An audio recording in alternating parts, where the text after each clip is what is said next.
Good evening, and thank you for joining us here on Speed Racing Network. I'm Greg Olenek, joined by Pete Ruzick. We got some Cup Series action for you here tonight at Atlanta Motor Speedway. Moving from the desert to the East Coast, Pete. I'm excited to be at a mile and a half this week. It's going to be some great action out there tonight.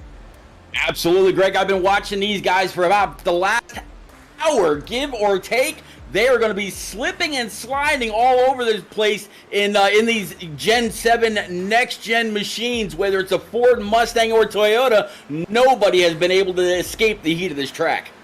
Yeah, it's a very hot day out there. It's noontime out there right now as they've still got about 5 minutes or so left in practice, and I'm going to give you guys a little bit of a tease. It is very tight from top to bottom as far as times go, so I think it's going to be a great race, and it's not going to be like the race we saw this past weekend at Atlanta Motor Speedway, still on the older circuit, which, I mean, if you're familiar with Atlanta, this absolutely shreds tires, so it's really going to come down to who can save them the best tonight.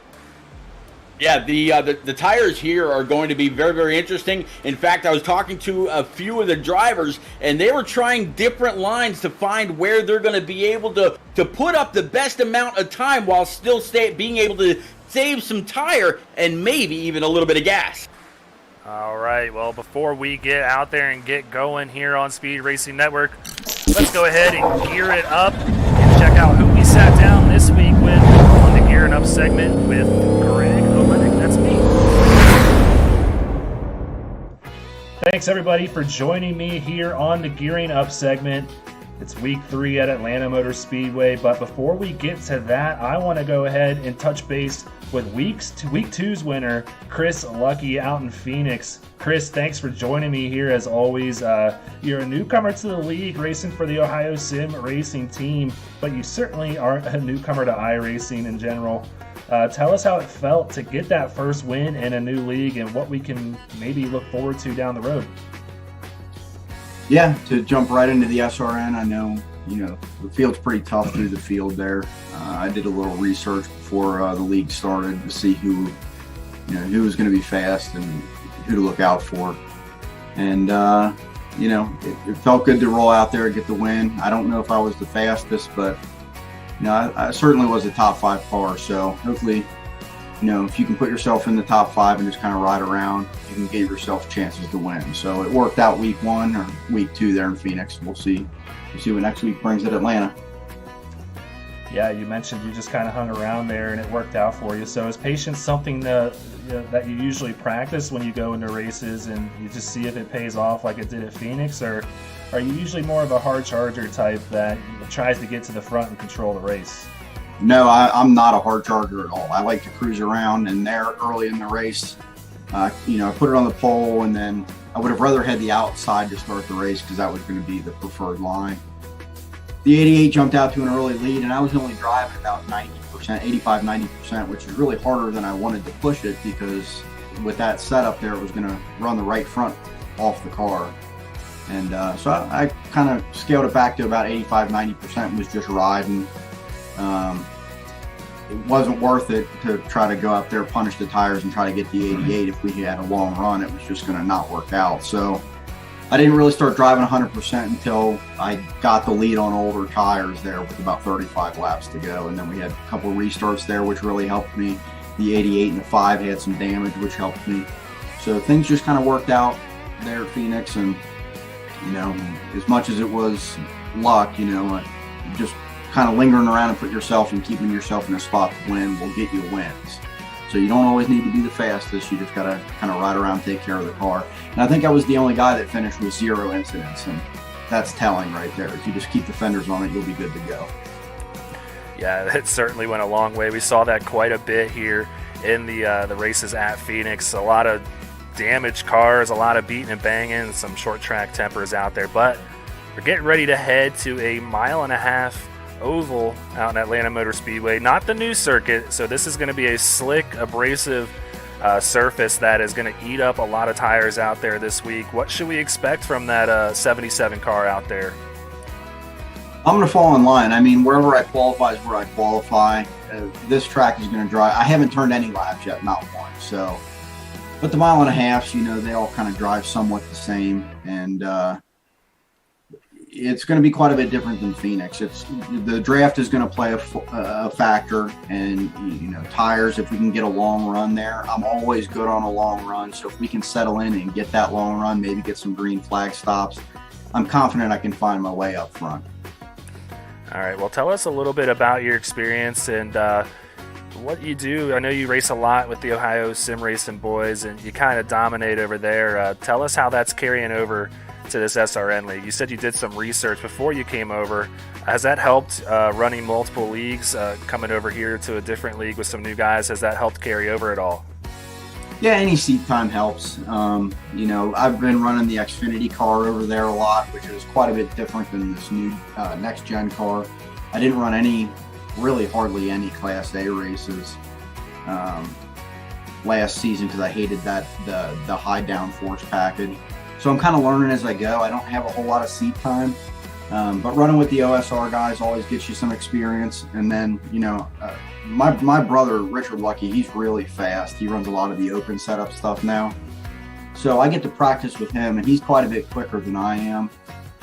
But in going through those practice sessions, it really raises the bar and can kind of give me more of what I can expect from the fast guys up front here at the SRN. So it gives me a lot of seat time against fast competition when you run with them. So.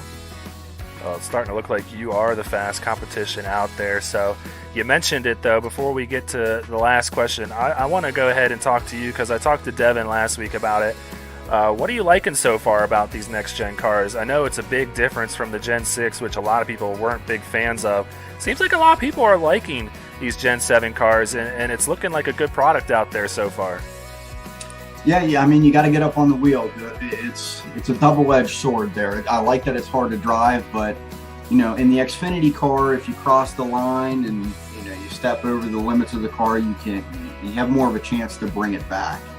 In these next-gen cars, it's you cross the line and you might be done for it. It'll snap on you, and snap right and put you in the fence, or snap left, and that's really the best way to do it. If you're going to lose it, you want to go left. But these cars are, once you cross the line, they're fun to drive, but once you cross the line, she's gone. I mean, it's over. So you really just got to kind of almost drive at 95%. You don't want to be on a knife's edge unless you have to be.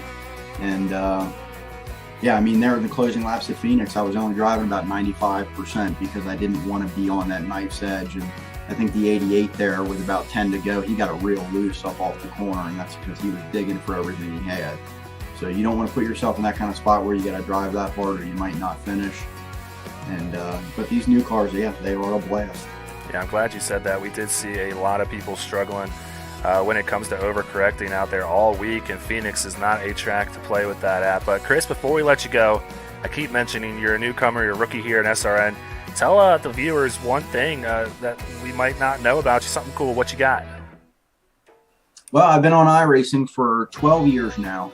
Wow. And been quite a long time. A big chunk of my early iRacing days were in the V8 supercar. So that will teach you how to drive road courses.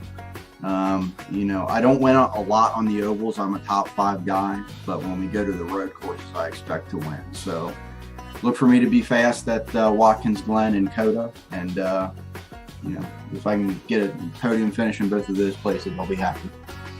All right. Well, I like what I'm hearing, and it sounds like you might be stacking up a few wins here in the next couple of weeks. Like you said, Circuit of the Americas and Watkins Glen right around the corner. But Chris, that's all we got for you here tonight.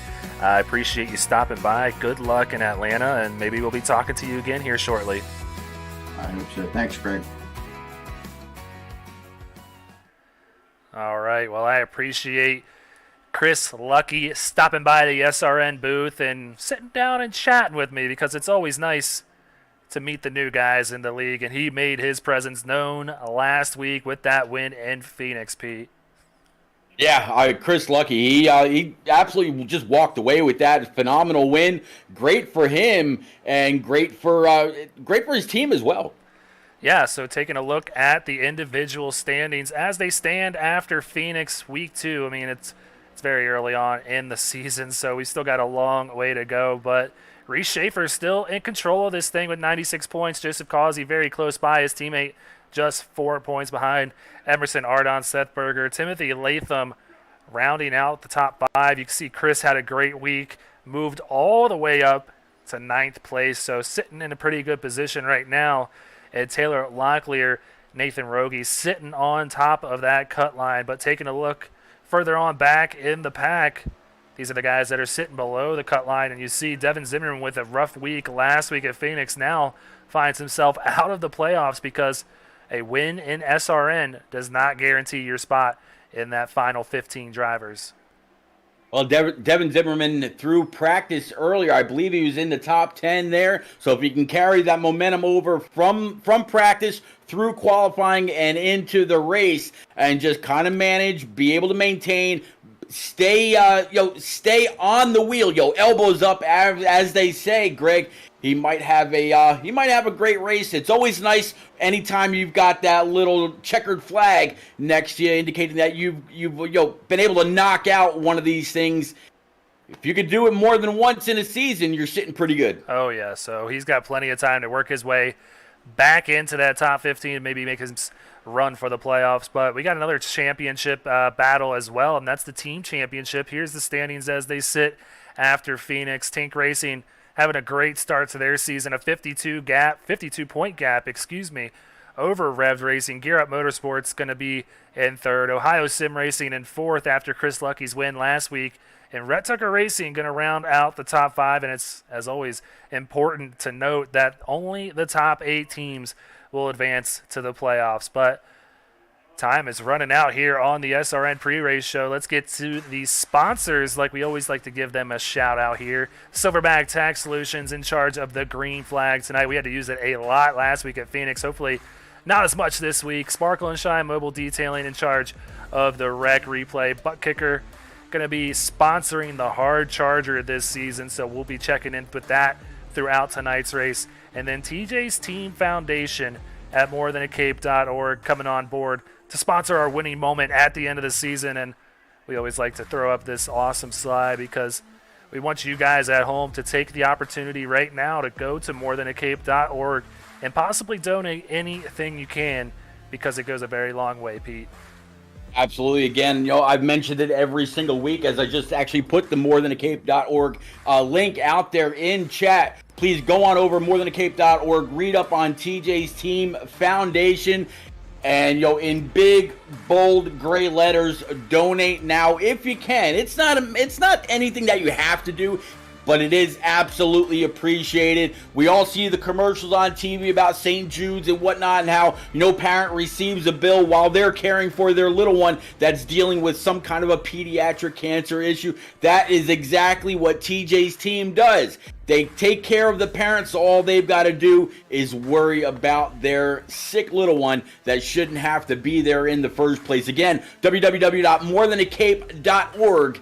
Give if you can, Greg. Yeah, then just also go learn more about them. Everything you need to know is on their website. You can learn the story behind TJ's team, and it's a great one. So moving on now, let's go ahead and check out, like we said, Butt Kicker coming on board. We always like to show what they're racing for, and this is exactly the piece of equipment that these guys are vying for this season. That's the Butt Kicker Gamer 2 that's going to go to the hard charger in each of the 3 series here on SRN, and it's an awesome piece of equipment that just about everybody has, Pete. Yeah, absolutely. In race 1, when I heard about this that was going to be given away to the hard charger here in the Cup Series, I said if whoever wins this doesn't get the adapter that mounts to their rig, I've got one sitting right here that I am willing to just go ahead and donate over to them as my part of a congratulations. You did it. There you go. So definitely check in with Pete, but we got a long way to go. And we'll try to get you these numbers next week so we can start keeping track of who is in charge or in front of this this race for the Butt Kicker Gamer 2. So we'll check in with that next week when we go out to Circuit of the Americas. But we got about 40 seconds or so before we head out there and start gridding up this field. Let's go ahead and finish this pre-race show off with what these guys are racing for. As always, the weekly payout never going to change. First place going to come away with $30. Second place going to come away with $20. Third through fifth going to get that $10 back in their pockets. But Pete, like I always like to point out, it's really all about what's on the right side there. First place in the championship standings going to come away with $500. So a lot more on the line as far as the season championship goes. Oh yeah, absolutely. You know, and Greg, I got to give one big quick shout out to one of my buddies and yours as well. Unfortunately, Mike York couldn't be in the race tonight to compete for any of that cash. Had a little bit of a family issue going on. So, Mike York, just know that I'm absolutely thinking about you. We'll be missing you tonight. If you were here, I probably would have picked you. Speaking of picks, Greg, who do you have? Well, before we get to that, Pete, we got to go through our grid before they get rid of it on me here on SDK. But we gotta let the we gotta tease the crowd a little bit, Pete. You know, we gotta wait a little bit longer. Let's go ahead and check out the starting grid for tonight. Chris Lucky, last week's winner, who we just sat down with on the Gearing Up segment, gonna be on the pole tonight, and only by 5/1000ths of a second over Jeremy Little. And this is exactly what I was telling you guys. The times are so close here tonight.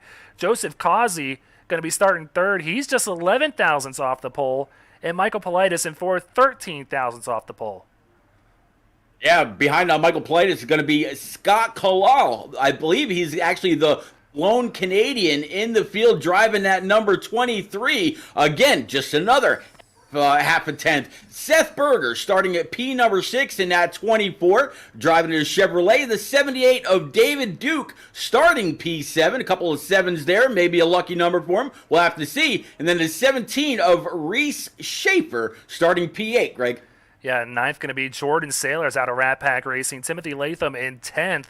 Andrew McGronigal in 11th. And Tommy Haynes going to round out our top 12. But, Pete, you teased it a little bit too early, but now it's that time, I think. Who you got, Pete?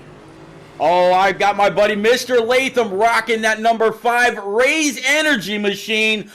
He's not as far up as I thought he was going to be. He's going to be starting a P number 8, looking for that chromed out number 5 to work his way through to the front all night long. How about you, Greg? I'm going to take the 17 machine of Reese Schaefer tonight. These guys starting right beside each other, 7th and 8th, so I think he's been really strong here early on in the season. I think tonight's the night he parks it in victory lane and has another great night for Tank Racing. But, Pete, it's that time. The pace car lights are off on whatever that is. It looks kind of like a Saab or something, a Volvo. I don't know. But the pace car lights are off on the iRacing pace car at the front of this field, and leading them around is going to be Chris Lucky. So there you get the message from Race Control this evening. Danny Down, Aaron Gerwitz are going to be our Race Control admins, and they're working on getting that stream up for all 3 of our leagues like we had last week, where you could see a behind-the-scenes look. But no need for that tonight. We got all the action you need right here on Speed Racing Network as the pace car peels off and the field is in Chris Lucky's hands. The Silverback Tax Solutions green flag is out here at Daytona. Greg, this is going to be the moment of truth. These cars are fast. The track is hot and slick.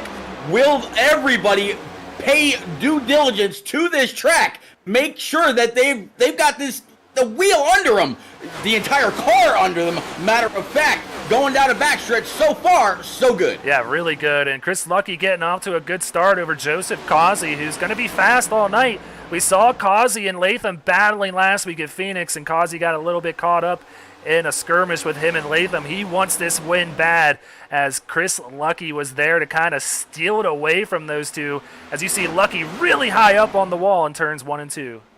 Yeah, I tell you what, Greg, I watched a lot of officials and a few league races here at Atlanta Motor Speedway this week, and it seemed the high line was really the new line to be in order to maintain your tires, but also the higher up you go on this banking, the less chance you've got of spinning that thing out.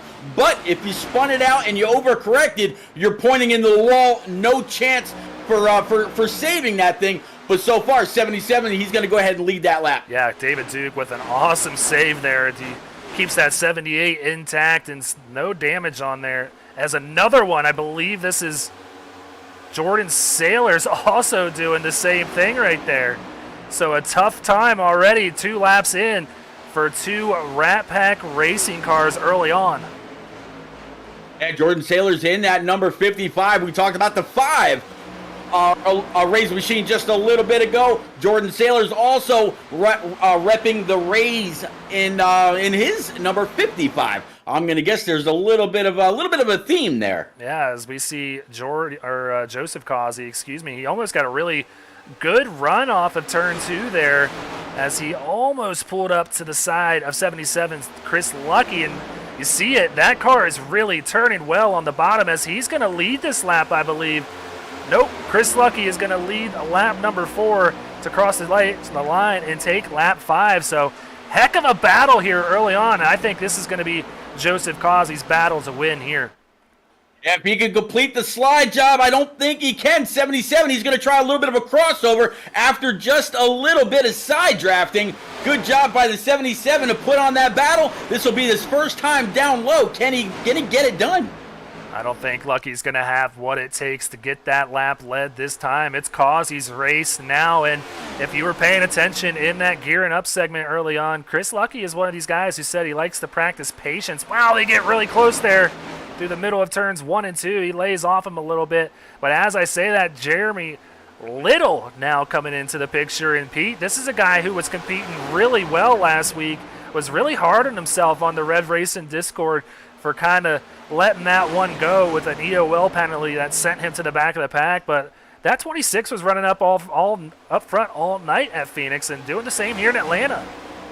Yeah, and because the top 2 have been battling side by side now, it seems for about the last 2 to 3 laps, that has absolutely pulled, Timothy Latham, Jeremy Little, Reese Schaefer, and others right up to them. I mean, we're looking at Mike Politis, we're looking at Scott Kalal, Seth Berger, and several others, leaders still staying side by side, and we might see a 3-wide battle coming up. Yeah, we might. Timothy Latham was definitely thinking about it, but thought better of it, and I think that was a wise decision, as we've had a great start to this race after a very sloppy race last week. I think that's the word we should use, as we had 14 cautions in Phoenix. A great start here so far in Atlanta, and an awesome race up front.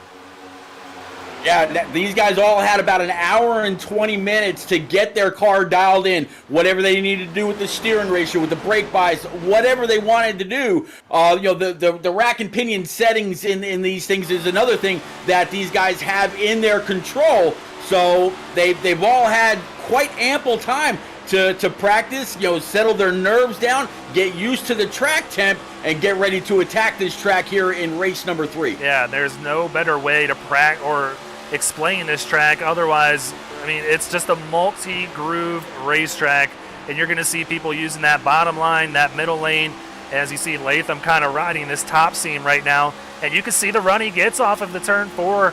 It's just not enough at this moment to really pull up aside the 88 and use that to his advantage, as he's going to run this high side again this time by. Yeah, keeping that 88 down. Latham is giving him all the room that he needs. Latham's all the way up high, all the way in that third group. 88's on the bottom. The more the 88 throws that car into the corner, Latham is just able to wrap that high side. He's saving tire. He's keeping up with the momentum. I think he's going to have that 88 of Causey cleared very, very soon. Yeah, watching a battle right here between Tommy Haynes and Matt Greathouse. Now Ed Shearer coming into the picture as well. I got Jordan Saylors, who just lost it not too long ago. This is a big gaggle of cars, and Pete, we haven't worked too much yet this season, but you're going to learn that's one of my favorite words is gaggle. I like to describe that as a big pack. It's a gaggle of cars that we're seeing right here, and Tommy Haynes is winning this battle so far with Seth Berger just in front of him. I've got an old NNR term for you, buddy, that you can go ahead and adopt. You've got my permission. This is a hornet's nest, buddy, not a gaggle. Reese Schaefer was in the wall right there and finds some heavy damage on the right side of his car. He must have got big time into the wall, and that damage is not going to be good for a mile and a half. Maybe last week at Phoenix with the short track race, but not here tonight. No, not at all. He's definitely got the right-hand side of that number 17 bent up just a little bit. He'll be great in the corners, but he will be down on straightaway speed by leaps and bounds. As a matter of fact, he's going to go ahead and pull it in this time. He says, you know what, it's still early. I could try to whoa it up, slow it up, which I hope he didn't just get caught speeding there to kind of compound the issue. Get this fixed up if he can. Come on back out, hope for a caution, get back on the lead lap, live the fight another day. Yeah, 108 laps left in this race. Plenty of time for Reese Schaefer, who was running in 5th, I believe, before that happened. So tough break for him, but still plenty of time to get back to the front. But speaking of the front, Joseph Causey still leading the way over Timothy Latham, Chris Lucky, Michael Politis now up to 4th, and Jeremy Little has dropped back to 5th. Jeremy Little in that number 26 Chevrolet right now, Greg. It's like there's 3 bow ties surrounded by 2 ovals. So it seems like Chevy might have a little bit of an advantage here at this now. I don't know what if you want to call this track the old track just yet or what. But with the race that we saw this weekend, I'd love to see this race, this league, in the new configuration as soon as possible. Yeah, it was an awesome race. We haven't had a chance to talk about it, but it was crazy to see that at a mile and a half. It was just, I kept describing it as Daytona Junior, and I know it wasn't for everybody. They don't like that type of racing per se, but man, I love it when cars are on top of one another. And I think it takes a lot more skill than people give it credit for, setting yourself up strategically to work your way up to the front and stay out of trouble. I thought it was everything NASCAR could have asked for, and it's been an awesome season so far, but also been an awesome season to this point on Speed Racing Network. So we got some great action so far this year, but while we're talking about it, let's go ahead and discuss that upcoming schedule here on Speed Racing Network. Pete, we're going to Circuit of the Americas next week, which I know is either people's favorite road course or they just don't even want to think about it at this point. Yeah, the road course next week, you're either going to hate it or you're going to love it. If you love it, you're thinking about points. You're thinking about how can I capitalize. If you hate it, you're thinking about just ways to keep all 4 tires on the track every single lap. Definitely looking forward to COTA. Yeah, then we got Twin Rings, Pocono, Watkins Glen, another road course. So we're going to be hitting a few road courses up early on in the season to start, and then Talladega. So another super speedway shortly after. We were just at Daytona a few weeks ago, and I know a lot of people are always eyeing up that opportunity to maybe steal a win when we go to those tracks. But yeah, a great season so far with an awesome schedule here in Speed Racing Network, and these guys are putting on a heck of a show here tonight as Joseph Causey still leading the way at this point.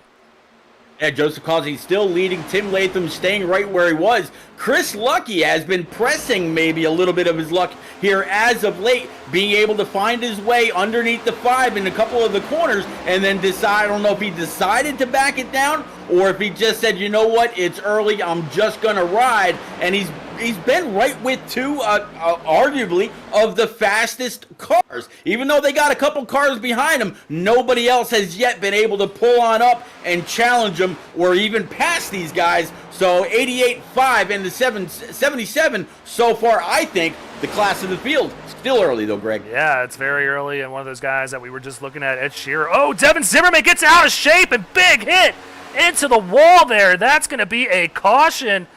Actually, not bringing out the yellow. That is very shocking to see. That was a big-time hit right up into the line of traffic, but maybe because he was just off the course on the apron, no caution here, and he's down on power. I think he's going to have to pull it off to the side and maybe just reset that car. His night's done. Let's go take another look at that, Pete. Man, that's a hard hit. Earlier we were actually talking. I'm not sure if it was since we've been on the air or if it was in practice. I mentioned about not being able to catch these cars, and if you think you got it, not so much. Wow. Hard hit for that 33. That was a very hard hit. I want to take one more look at this on board of his nose cam here. You're going to see it start breaking loose, and he's just, I don't even know if it was an overcorrection. You could hear him get out of the gas really hard. and then the car just carried back to the right. So tough break for Devin Zimmerman. You see him now on pit road. A very rough break for that 33. I think that might have been a mixture of these cars being loose, the track temp not exactly helping the matter, but tough break for the 33. I was hoping that the Sarge, you saw him there in his uniform, that he was going to have a great week, get back up inside the top 10 in points maybe. We got 35 or 36 cars out here. Definitely possible with that many available points to do so, but may not be tonight. I'm going to go ahead and just fix that for you. It's definitely not going to be tonight, but nonetheless, Devin Zimmerman is a team owner out here, and right now one of his teammates is leading the way. Joseph Causey's still leading this thing as he's still got a heavy amount of traffic behind him. Latham, Little, Lucky, the 3Ls just behind him, and then Michael Politis rounding out that top 5 all within a second. And Scott Kalal trying to get in the picture, and I want to go ahead and give props to Scott. He was fastest in practice, so he knows he's got the speed here tonight. But right now, as we are on lap 24, it's going to really start coming down to who has been saving these tires the best. And right now, these guys are right on the bumper of Causey. So I think it's going to start showing here really soon.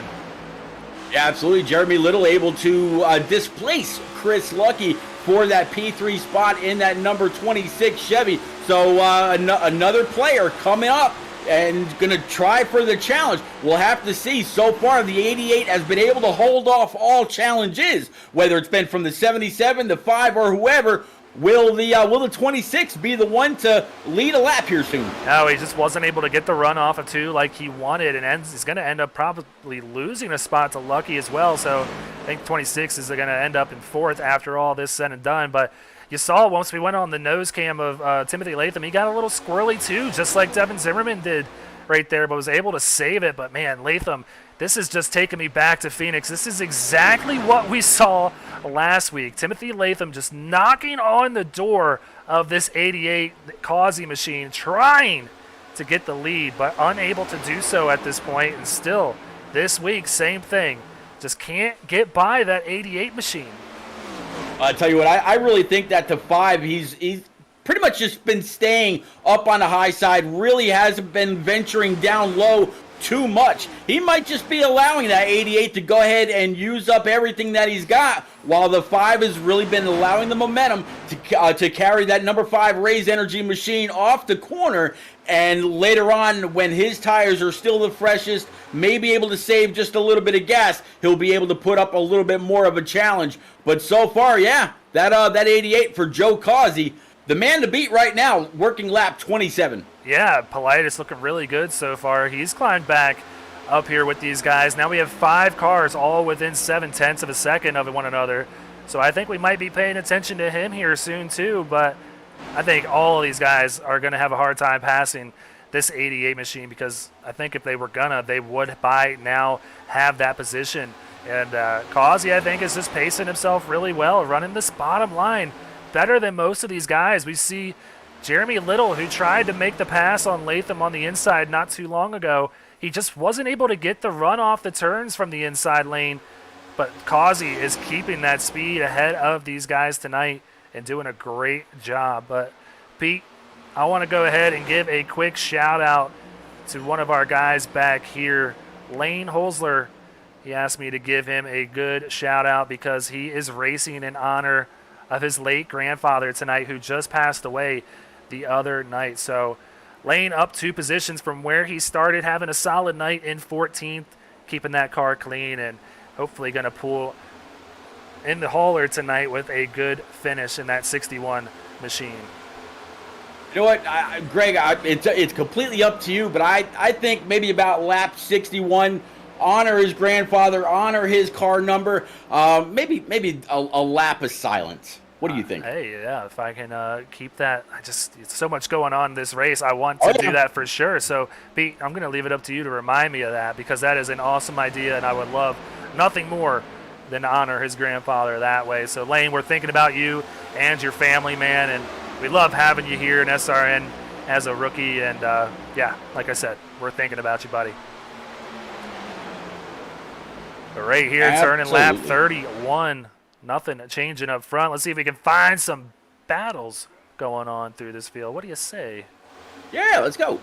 Got Jordan Sailors back here with Corey Saucier, and then Tommy Haynes just behind them, all with a reasonable gap. Let's see here, Blair Holloman and Brad Herman battling side by side. Looks like Blair is going to get this position right now, but Brad not going to go anywhere. He's going to get a big run off the outside lane on turn 4. It's a drag race to the stripe and down into turn 1.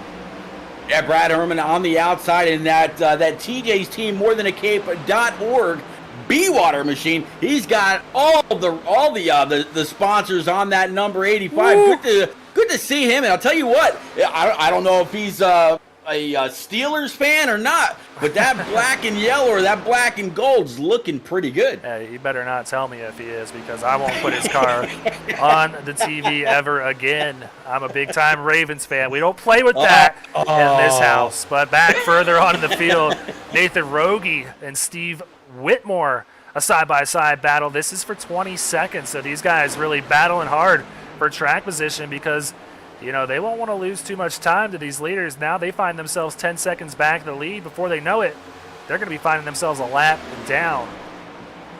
Yeah, you see Nathan Rogie able to pass the number 70 of Stephen Whitmore and grab one more spot. Next spot he's looking at is at the 60 Ford Mustang GT for Joshua Siegfried. Ahead of him is going to be Brian McAvoy, but still watching out for Andrew McGonigal, 2 spots back. Yeah, checking in on our butt kicker hard charger to this point. We just watched this. Whoa, they get really close there. We just checked in on this battle not too long ago. Blair Holloman just ahead of Corey Saucier and Ed Shearer for the hard charger at this point. Blair up 13 positions from where he started in 30th, so a good charge to the front so far. He's just got to keep it up at this point, maybe pick up a few more spots out there. Yeah, his biggest challenges right now for that spot is going to be Corey Saucier in that number 3, up 12 spots. Robert Norfleet also up 12, and then as you mentioned, there's a few other guys. Nathan Rogie up 11 right now. There's a few guys that are very, very close, but right now he holds the title. Back up front, Causey starting to put a little gap on the rest of these guys that were just knocking on his door not too long ago. Latham now finds himself just about a half second back, then Lucky over a second back. Politis and Berger, all these guys were within a second of our leader not too long ago, and now just about all of them except Latham finds himself over a second back. So we might have been foreshadowing this. Causey seems to be saving his stuff a lot better than the rest of the field. Yeah, it was kind of interesting when we were talking about the 5 and where he was running. I mentioned how he'd been running up high, but while we were talking about him, he was actually on that bottom side. So is his car neutral enough, or was it neutral enough to where he was able to get on down to the bottom, stay right there with the 88? He's seen that coming up off the corner hasn't really worn it out all that bad. So, if this is how it's going to be, well, they'll have to try a different strategy, because if you can't beat them one way on speed, maybe you got to try to beat them on fuel. Maybe beat them getting on and off pit road by having a better pit stop. We'll have to see. But Causey, Latham, Lucky, Berger, and Politis, still your top 5. Not much has changed, Greg. Yeah, a great battle back here for 12th place between Matthew Greathouse, Robert Norfleet, and John Wimbish in that awesome U.S. Army paint scheme that looks like a old Ryan Newman throwback back in the days when he was with Stuart Haas in that 39 machine. I loved the Army paint schemes. I wish they were still on board in NASCAR, but it's great to see that car out here and Wimbish having a great run. A lot of these guys, newcomers, having great runs, and this is an awesome battle between 3 rookies back here. Absolutely, yeah, that number 54 U.S. Army Chevy Camaro looking great. I tell you what, you mentioned Ryan Newman of his days in the Army car, but how about Mark Martin on his limited return also running the Army car, where he almost won the Daytona 500, or actually, no, I take it back, might have been the August race, where, Harvick just timed that pass perfectly, coming off turn 4, going through the trial. Well, Harvick had him by inches. Maybe the 54 U.S. Army machine can get it done tonight by more than inches. Yeah, I was at that Daytona 500, and it was an awesome finish there. Would have liked to see Mark Martin get it, but unfortunately did not. But Rhett Tucker, the first to come down pit road here, so looking like we have about a 39 to about 42 lap window on these tires instead of fuel. So see how long it takes for everybody else to follow suit. I apologize, I double-clicked on Rhett entering pit road on my events list, and it kind of took me back for a replay. So my bad to everybody out there in the YouTube chat. Sorry about that. But nonetheless, ooh, you see Causey get really loose off of 2 there. That was a hair-raising moment for the 88. Pete, that's not what you want when you're in the lead. Absolutely not. But you know what? He's got some. I mean, right now it's all clear on the front end, but he does see lap traffic in the very near future, so he's got to pay attention to what lines they're in. He doesn't want a whole lot of dirty air dumped on the nose of this thing. He's been very, very comfortable running the lines that he's felt his car has handled the best. He doesn't want lap traffic getting in the way, and just as just as I say that, Jeremy Little down pit road. Yeah, and he's seeing this 99 of Rhett Tucker in front of him, who we just saw come down pit road. He sees how much faster he is right now on those fresh tires. But, man, this battle heating up back here for third. Seth Berger slowly but surely moving his way up through the field. I see Matthew Greathouse coming down pit road. Scott Kalal as well. So starting to get busy here on pit lane. Yeah, pit lane's getting busy, and a pass for P number 2, the 24 of Seth Berger. You just mentioned him, able to get on by the number 5 Raise Energy machine for Timothy Latham, as Latham's going to go ahead and try to get on the binders, try to not spin it out, not speed. 5's on pit road. Yeah, and it's funny you mentioned this because I've seen in Discord all week people talking about this pit entry, and I've done it. We've all done it. It is very hard to get on there clean. I've wrecked out of races from pitting under green flag conditions. It's just so loose. Your tires are so worn. It's very hot out here on this surface tonight. And as we see that, Joseph Causey going to come down pit road, and really a nice, easy entry in there. Maybe gave up some time doing that, but really keeps the car clean and heading in the right direction as he comes down for 4 tires and fuel. Yeah, we definitely saw some others a bit more aggressive coming to the commitment line than the 88 as he goes ahead and pulls into his spot. So we'll have to see how that all works out for him. But in the meantime, the 24 Seth Berger has claimed the lead. Michael Politis, Chris Lucky, Ed Shearer, Jordan Sailors, your top 5. Yeah, Politis not too far behind our leader, Seth Berger. Trying to see no other takers this time by, so quite a big window we have here. Byron McDonald going to come down this time. Looks like Reese Schaefer going to come down as well. He's a lap or 2 down in this race as he was involved in a early lap hit to the wall on the front stretch. So not having the night he wants, but keeping that car out there, picking up any points that he can as we see Seth Berger going to drive right on by pit lane again. He's probably going to run this thing out as far as he can. I'm actually really surprised that he's staying out. He saw 2 or 3 of the fastest guys come on down pit road already for their 4 tires in fuel, and he's still out there. He's losing all kinds of track time. The only thing I can think of is the 24 is trying to catch a caution maybe. One of these guys screwing up, either getting on the binders and putting it into the inside wall, going down pit road, or spinning out, going through the rest. Something happens, and he's able to trap multiple cars, including a few of the fastest guys that have been on the track so far tonight, 1 or more laps down. Yeah, we've all been scarred by going into pits too early, and as we see Ed Shearer now coming down pit road to get his 4 tires and fuel. So yeah, it can hurt you. It can either help you or hurt you, and a lot of times it hurts you when you come down early. So Seth Berger staying out there on the track to this point and probably going to run that thing dry in that 24 machine. But I know he's got a lot of fans out in the chat, the Berger Mafia, as we like to call them here on SRN, probably loving what they're seeing as this 24 sits out in front in Atlanta, and kind of symbolic considering who just won this past week. There you go. Oh, Willie B gets it done. Can the 24 of Seth Berger in his Flood Brothers Mustang get it done tonight as well? Potentially looking good to this point, but I don't think he's got much more left in this thing as he's coming around to come down pit road this time and give up the lead. Looks like Jordan Saylor's now going to take the lead over in that 55 Raise Energy Chevrolet. Yeah, 55 up front.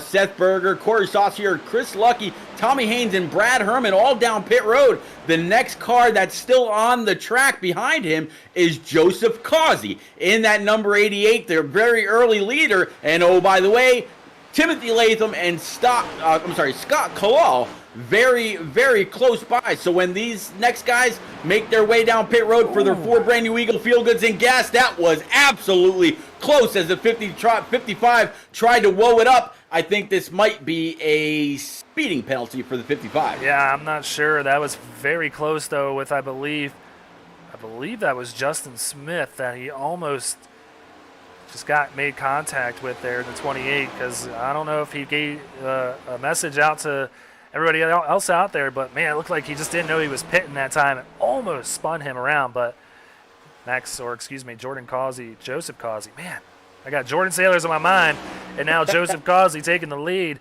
So the 88 back out in the front of this thing with Timothy Latham a second and a half back. So Causey doing the right thing and puts even more time on these guys behind him.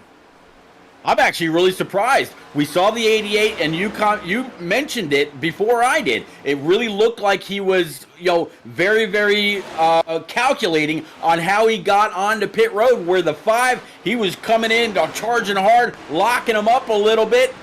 88 was able to maintain control of the field, even with staying out a lap past where the 5 pitted. Yeah, I think it's going to prove dividends for that 88 as this race just continues to stay green.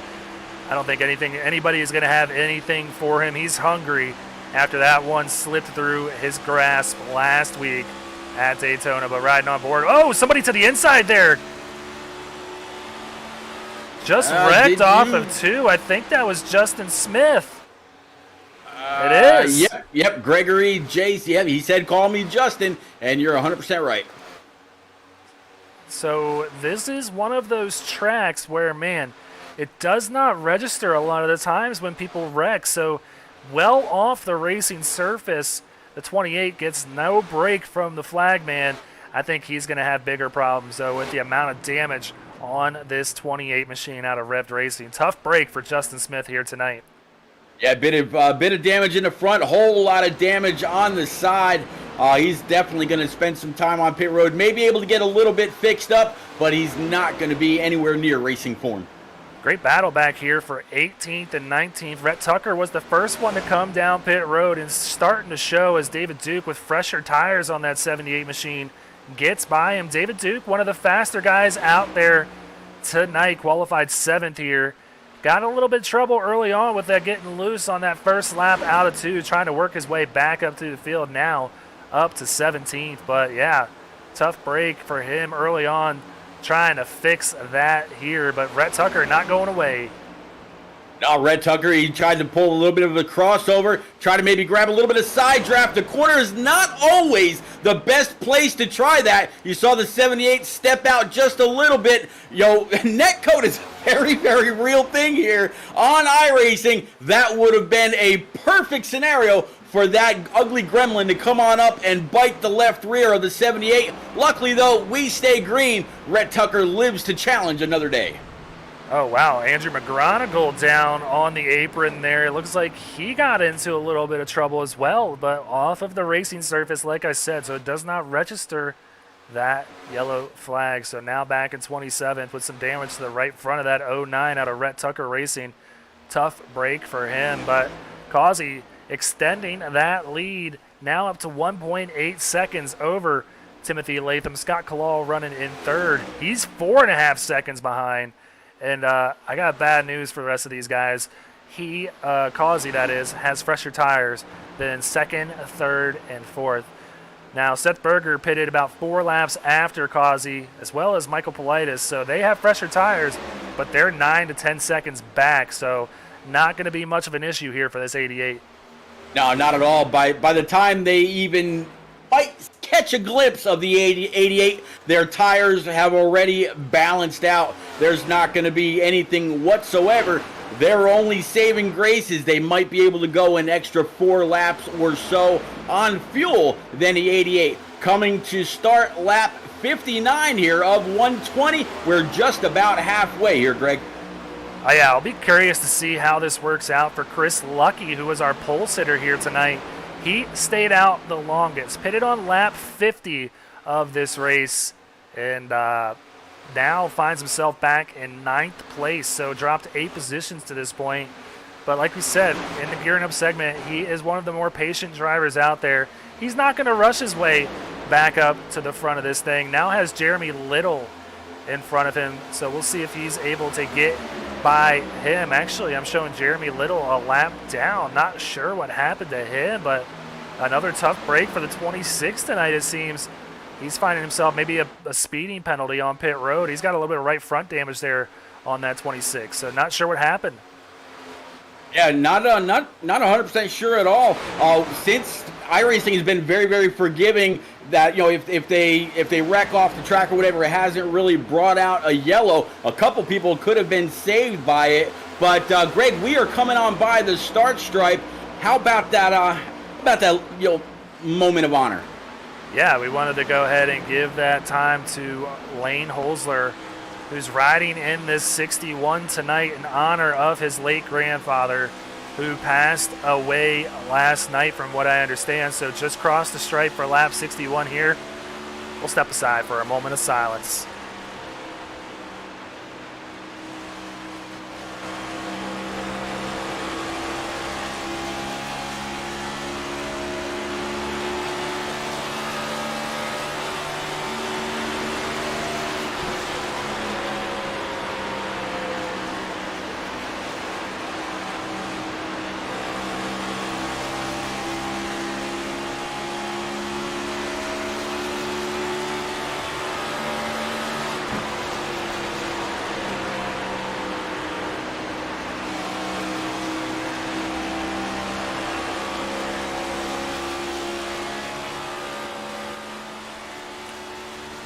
So just wanted to let the whole Hosler family know that we are thinking of them and hoping for the best for their family. Thoughts and prayers out to them. It's never easy losing a family member. So glad that we were able to do that, Pete. I was keeping an eye on it as we see some smoke here. Not too sure what happened, but yeah, I was doing my best to keep my eye out on that lap 61 because I'm super happy that we could do that. Yeah, that smoke you saw was actually from Britt Van Meter. He lost it coming off of turns 1 and 2. Tried all kinds of slideways, a little bit of rooster tails all the way down the backstretch. Wasn't completely able to save it. Ended up into the inside wall. He's kind of going around the apron. Not in the best shape, but he was able to save it for the most part. Just a bit of damage now. Yeah, you see him down pit road, getting that damage fixed on that 27 machine, getting 4 fresh tires and some fuel on that thing. Maybe not to his liking here tonight in Atlanta. So see if we can get back up to the front of this thing. Joseph Causey still leading the way, up 2.7 seconds over second place Timothy Latham, and just extending that lead over everybody. Now, Seth Berger and Michael Politis have gained a little bit of time back on him, but still 8 seconds for Berger, 9 for Politis. These tires are going to equalize after a while, and that time is not going to go away. This man is running away with this race now that we're over the halfway mark. Yeah, there's really not much hope for Timothy Latham. I was hoping, or I was curious to see what would happen, Greg. In the beginning of the race, it was kind of, draft racing with the 88-5, the 77, and a few others. Now it's all wide open. There's still some draft around the track, but it's not amongst the leaders. Right now, Causey with a very, very safe, almost 3 seconds back to Timothy Latham in that number 5 race. Yeah, Josh Siegfried in this 60 car right here in some trouble, as he was one of the first cars to pit that time by. Has the oldest tires out of this group of cars. Brian McAvoy, Brad Herman all going by. Now Byron McDonald working his way way by. This is a big gaggle, Pete, like I said, big gaggle of cars right here. Just battling it out for, I believe this is 12th place back here. Brian McAvoy coming away with that position to this point. That's pretty nice looking 79 for Brian McAvoy. It almost looks like it might have been a Mountain Dew Darrell Waltrip throwback, just with his own spin on it for, I believe that's, what's that say, innovative FMS. I miss what the writing is underneath, but it's a nice looking Camaro. It is. It gives me a Miami Dolphins, Miami Hurricane vibes. Yeah, there you go. Yeah. Having a good run of it tonight, up 16 positions from where he started. Not going to give him the hard charger to this point, but still within the running for that race here tonight, because the man that does have that at this point going to be Robert Norfleet in that 56 machine right here on your screen. So a great run for him to this point. Yeah, Robert Norfleet up to P number 6 behind Michael Politis and ahead of the 94 of Ed Shearer in that Boss Security number 97 Mustang GT. Ed Shearer is another hard charger, has been for many, many years. We were talking about our past earlier in pre-race, Greg, and Ed Shearer is definitely a name out of that past. Oh, for sure. We've run with him in the console days, and it's just funny how everybody ends up migrating to the same place. And we always race the same guys, it seems. But, yeah, yep. Crossing the stripe, take lap 70 now. Nothing changing, as I believe Causey has led just about every lap of this race. So I think he probably took the lead over on lap 4 or 5. So 65 laps led for this 85 out of the 70. Man, these guys have a tough day ahead of them if this thing stays green. But, Pete, I think I might have just jinxed it here. I'm not sure.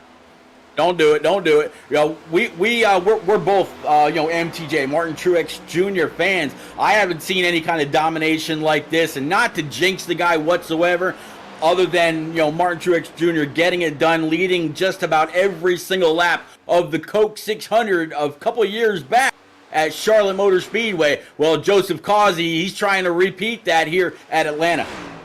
Sure is, but this gives me time to throw up this little graphic. I always preach it.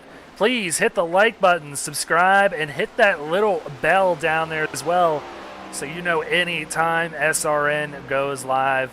We love having you guys here with us, so hit each one of those buttons if you like what you're seeing out here tonight. These Cup guys putting on a heck of a show here in Hampton, Georgia at Atlanta Motor Speedway. But yeah, nothing changing up front, obviously, as he's put his lead now to 3 seconds over Latham.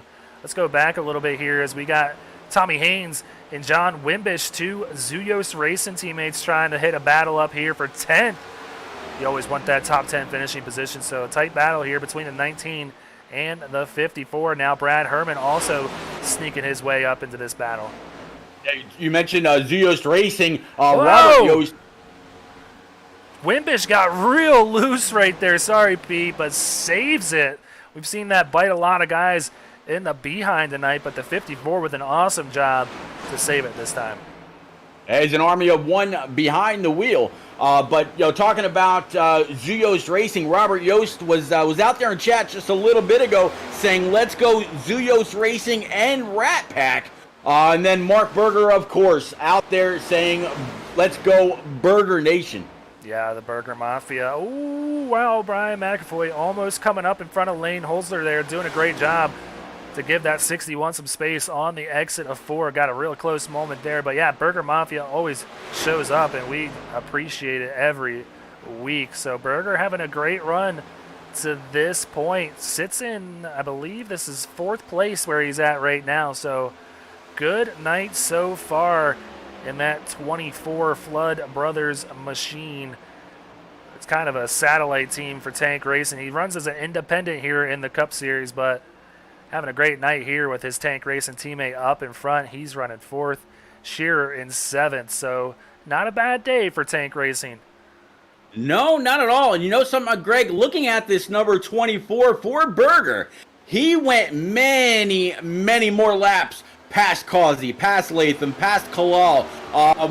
and he only fell back to P4, or at least that's where he is right now, as he's trying to challenge underneath the 23, and that is actually for a spot to put him up to P3. He didn't fall back all that far, even after staying out all those laps. Is he actually going to be able to almost cut out, three quarters of a run when we come to the next round of green flag pit stops? What has the 24 played some strategy that we haven't yet caught on to? I don't think it's going to be a strategy that pays off unless he can make it one less pit stop than everybody else, which I don't think is the case. Maybe he takes a shorter pit stop on the last one. I'm not too sure, but yeah, he has cut out a significant amount of time. He was about 10 seconds back when he came out of the pit road. Now finds himself just under 5 seconds back of his teammate there, Joseph Causey. I don't know if he's going to have time. Like we said, these tires are starting to equalize out. Causey pitted on lap 45, so he's been out there for 33 laps to this point, and doesn't look like he's given up too much of a lead to anybody out there. Now is that 3-second gap over Latham. Now it could pay dividends for Berger because he's probably going to come away with second. I think he's really running down Latham really quickly here. Which is higher than when where he was running before that first round of pit stops. So in that regard, I think it will benefit the 24, but I don't think he's going to have the time to catch up to Causey here up front. We're talking about a couple of cars that spun. We kind of noted them here on stream. No caution came out. So these guys have, for the most part, run it green. And we touched a little bit on how loose these cars are, the track temp, air temp, and all that at Atlanta Motor Speedway. We're talking green flag racing almost all the way through. We'll say that, since there should have been one or two cautions. These guys don't have it easy whatsoever here tonight at Atlanta Motor Speedway. They're all holding on. I got to say, they're doing a phenomenal job. Yeah. Kind of surprising how that works out. 14 cautions last week, none to this point. But, Pete, we got some bills to pay over here at SRN, so we're going to have to step aside and go side by side while we're under green flag conditions, because we want to get this done and out of the way before we hit up green flag pit stops round number 2 here. So we will be right back. Want to be a part of an established league on iRacing? A league that's competitive, fun, and above all fair? Look no further than Speed Racing Network. Originally known as Mid-South Madness, SRN has evolved into a league that can bring the best out in any given driver. Drivers work their way up through the ranks to hopefully one day call themselves a champion of Speed Racing Network. If you're interested in joining, don't hesitate to reach out to league admins to claim your spot today. Maybe you'll end up in the history books. If you're interested in becoming a sponsor in Speed Racing Network, feel free to head over to www.speedracingnetwork.com and reach out to an admin today. And as always, remember to go faster. Silverback Tax Solutions specializes in dealing with IRS tax problems. If you are receiving threatening letters from the IRS, or if the IRS has placed liens or levies on your property, Silverback Tax Solutions can help you find relief. We have worked with hundreds of people to resolve their tax problems. If you're behind on filing your taxes, it's never too late to get on the right track. Silverback Tax Solutions can help with that also. Don't let another night go by where you lose sleep worrying about the IRS or your taxes. Head over to www.silverbacktx.com or call 662-996-4357 and contact an enrolled agent today.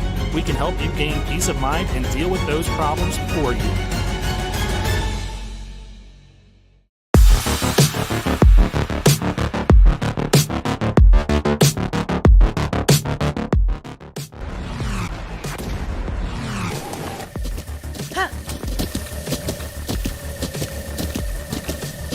With the Butt Kicker Gamer 2, what you see and what you hear is what you feel.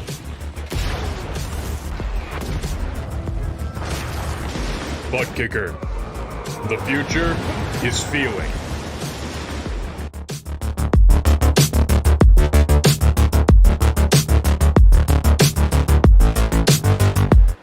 Well, Pete, this is why we're up in the booth and not down in the cars and not in the loop. We've seen some green flag pit stops happening here. We got a few more on pit road as Brad Herman comes down. We saw our leader, Joseph Causey, come down pit road, and a few others. Timothy Latham coming down to get service. A lot of these guys in their window coming down early on, which kind of surprised us a little bit.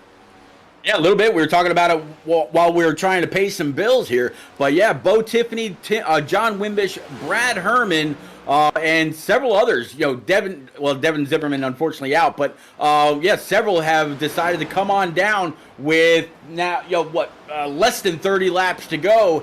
And could it be for their final pit stop, or will we see somebody get a little too antsy a little bit later on in the race? Who knows? But all I do know is that this 24 Seth Berger is still out there. Mike Politis, Edward Shearer, Chris Lucky, and Tommy Haynes are your top 5 working lap 87 right now. Yeah, and we saw Seth Berger do this last time, stay out longer than everybody else. And you got to think, though, this time you can't really push it too much, because when you do that, you run out of time on the back end of things to really gain these positions that you're losing back. You just saw Joseph Causey absolutely fly by Seth Berger. I mean, that's him in front of him. He just passed him the last lap. So Seth Berger taking note of that and coming down pit road this time. Yep, get it woed up, slowed up, get on the binders, don't speed.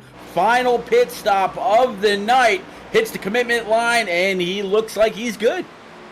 So Politis is going to be our leader for Gear Up Motorsports now. Sits in first place. So great. Oh, and somebody's wrecking just in front of us. Nathan Rogie. He's got to miss him. Oh, big damage for Politis. And there is that yellow. Wow, super unlucky for Michael Politis. Man, oh man. Let's go ahead and check out the Sparkle and Shine Wreck replay, the first of the night.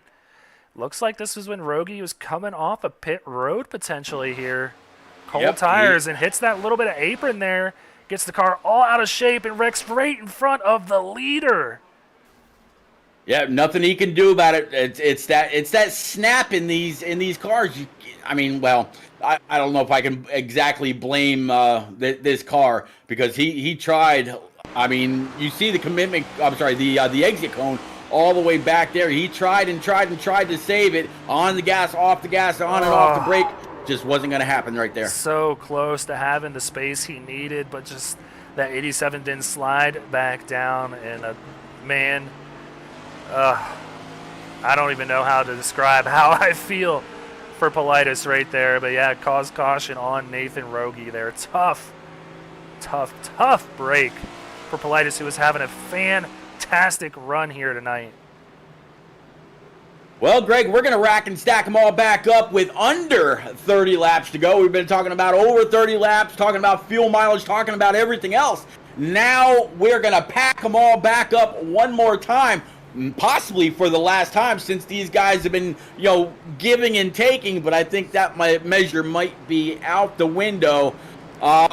So what do you think about the 24? He was on pit road when that caution flew. I'm sure he completed his pit stop, came on back out. Anybody that hadn't pit yet, they're going to go out. Anybody that had pit is probably going to stay out. So we're going to have a mix of newer, and not so new tires working their way all through the field. Man, it's going to be an interesting end to this thing. Yeah, something that's negative for another driver sometimes turns out to be a positive for another guy, and that being Seth Berger, who just timed it right. And we said it, you got to play it right, and sometimes it works out for you when you stay out for a while. And, man, he just nailed it with coming down pit road when he did and gets those fresh tires. He's going to have the same tires as everybody else, because I don't even think he came off pit road and used those things up at all. So, yeah, Seth Berger in good hands, or in good shape right now, Ed Shearer going to be just behind him in second place. And we got Chris Lucky, who's worked his way back up to third after that one. Tommy Haynes now up in fourth place. And rounding out the top 5 is going to be David Duke, who's had to climb his way back up after that early spin off of 2. And kept that 78 clean, and it's paying off for him. And after the week he has had, I'm super glad to see him have a really good run of it so far. Yeah, I mean, David Duke doing a great job, and there's some more people here inside the top 10 that we haven't talked a whole lot about. I mean, you got Joseph Causey. We talked about him. I don't think we've mentioned Bo Tiffany at all. Scott Kalal maybe once or twice. Michael Politis, we've mentioned him. Robert Norfleet, we mentioned, and Brad Herman. So usual suspects, kinda. Yeah, I'm not sure if this scoring is going to be right because we got cars all over the place. But, yeah, Scott Kalal was on pit road there, so I'm not too sure what's happening right now. That's usually the case when when people are pitting, when a caution comes out, scoring gets all out of whack. You see all the cars in front of Seth Berger that are going to have to take that wave around and get their lap back. And what that means, for those that don't know, these guys are not going to be able to pit for service, so they're going to be on much older tires than these guys that are on the lead lap still. So tough break for them, but a really good break for these guys that were able to get their lap back. One of those guys being Joseph Causey, because he was one of the earlier ones to pit and found himself that lap down, but had to work his way back up in front of his teammate Seth Berger to get it back the hard way. Luckily, unlapped himself, was able to get fresh tires, but now finds himself in 7th with 28 laps to go when we take the green flag. Yeah, I tell you what, I just went back and I followed up with the 24 to see exactly where the caution flew and where he was able to come off of pit road. Just as he left his pit stall, the pace car pulled out of his as well. So he was only 50 yards behind the pace car as the yellow flew. So lucky it happened when he did, because if it was the other way around and the caution came out maybe 3/4 of a lap later, 24 may have been a lap down. Well, Pete, this gives us the opportunity to crank it up a bit here on SRN and maybe kick it up a notch and take it into SRN overdrive. So I'm going to bump up the volume a little bit here and let Seth Berger and the rest of the guys take it away.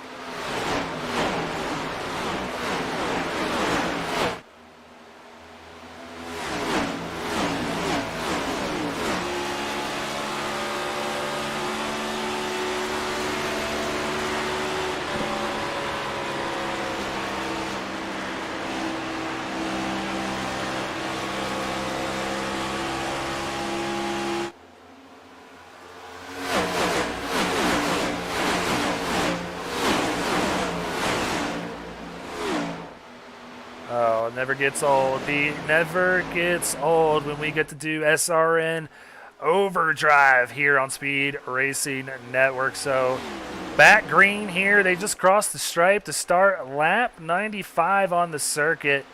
And we are getting down to the end of this thing. We thought it was a for sure conclusion that Joseph Causey was going to win this thing, but now has his work ahead of him as he's still got 4 guys to pass, which is going to be tough with not a lot of laps to go. No, not at all. You hit it right in the head. 25 laps remaining. Seth Berger still continues to lead. The 94 of Ed Shear. Tommy Haynes into the wall. Comes out in front of Bo Tiffany. Goes spinning through the grass. Bo able to keep it going straight. Pete, I am sorry for cutting you off once again. No, dude. Seems like whenever you have something to say, they wreck, and I got to say it. Wow, John Wimbish gets real loose like we've seen happening for these guys on cold tires. It's chaos out there right now.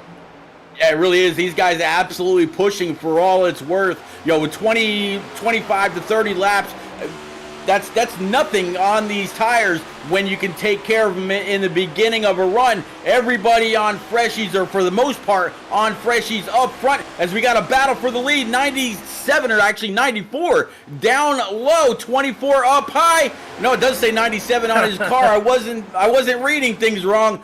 So they're side by side. That's going to bring Chris Lucky, Joseph Causey, and Dave Duke into the mix pretty quick. Yeah, David Duke a little bit further back from these guys, so he's going to have to work and hopefully hope that these guys battle out, maybe get into one another, get back up here, as he's about over a second back. But a four-way battle for the lead amongst three teammates. Now, again, Seth Berger racing as an independent, but is part of Tank Racing's team in the Xfinity Series, so he's battling with team points potentially here. But Seth Berger does not want to give this up one bit, whether it's a teammate or not. So Shearer to his inside, trying everything he can. But now Lucky, who we said is one of the more patient drivers out there, is going to reap the benefits of this and try to go to the outside of Shearer as he gets a little loose entering turn one. That's going to kill his time and give Causey a nose to the inside of the 77. Yeah, you really watched the 97 completely wrap that bottom. He's found a hole right in front of the 77. Not sure the 77 appreciated being cut off like that, and they're going to wreck behind him. Wow, I don't even know what just happened there. I was looking over at my SDK, and then I see Chris Lucky into the wall hard. So, yeah, the yellow out for the second time. I have to go back and see this for myself. Tell you what, I was actually riding along with that 77, and the same thing has absolutely happened to me. I was running an ARCA race not too long ago. A guy popped up in front of me and had to check up real quick getting into a corner, just basically letting off the gas. You got nowhere to go, and that's all there is. Well, I can tell you what just happened in very tight quarter racing. That safer barrier just snuck out and just grabbed his car. You see it right there. Boom! He hits it and shoves him down to the 88. Lucky for the 88 to not get any more out of this. Oh, yeah. There it is. But, man, tough break. The 77 who was trying to go back-to-back, man. I sat down, like I said, with Lucky. Super great guy who's really ambitious about this league. So, man, I know he's going to hate that one. But a benefit for a lot of these guys, Pete, is that there are drop weeks here in SRN, and this is going to be one of them for Lucky here tonight. You know, it's pretty interesting, Greg. I didn't think we were going to see very many on pit road again, but no, all of the leaders came down pit road for those brand new Eagles. I don't think they're going to take any fuel just to keep the cars light. They're going to come on out as quickly as possible and line back up. The 97 will drop a spot or two more than likely. He blew by his pit stall, had to back up just a little bit. So it looks like Seth Berger, Joseph Causey, Ed Shearer, Dave Duke, Brad Herman, Rob Norfleet, and Matt Greathouse will be your top seven. Yeah, Seth Berger We'll winning see that when they race. come back to scoring anyway. Yeah.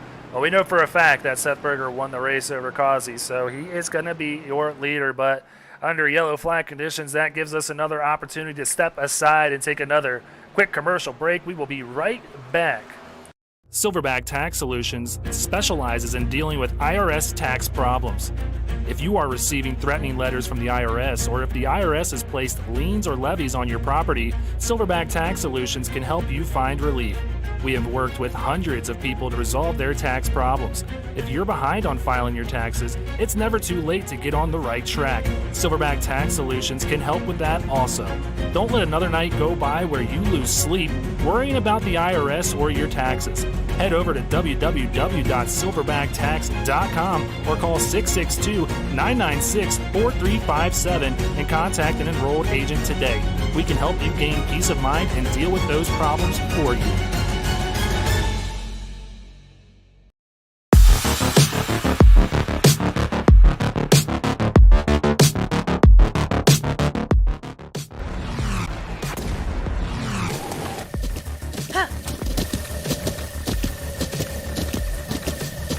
With the Butt Kicker Gamer 2, what you see and what you hear is what you feel.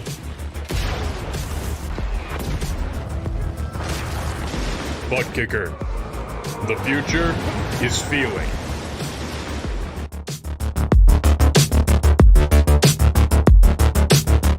Want to be a part of an established league on iRacing?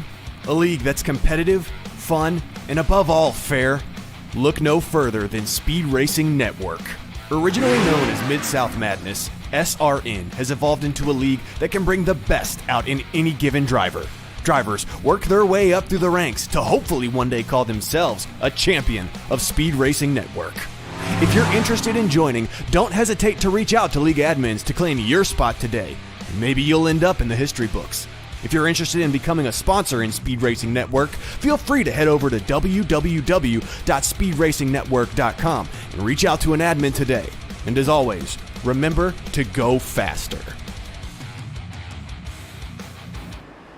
All right, well, back here, you guys did not miss one bit of the action. We wouldn't let that happen because the pace car lights are off, and we're about to get this thing back underway with Seth Berger and Joseph Causey on our front row. Ed Shearer in third, David Duke in fourth.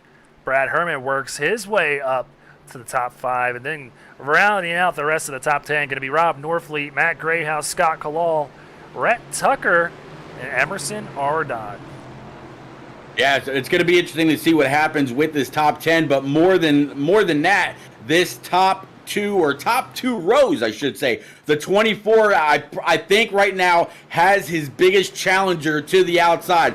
The one thing that's going to help the 24 on this restart is that loud pedal and how fast he can get it and maybe get a little bit of a jump on the 88. 88 has been tough. He's been tough all night long, as you see the 97 pulling up. Oh.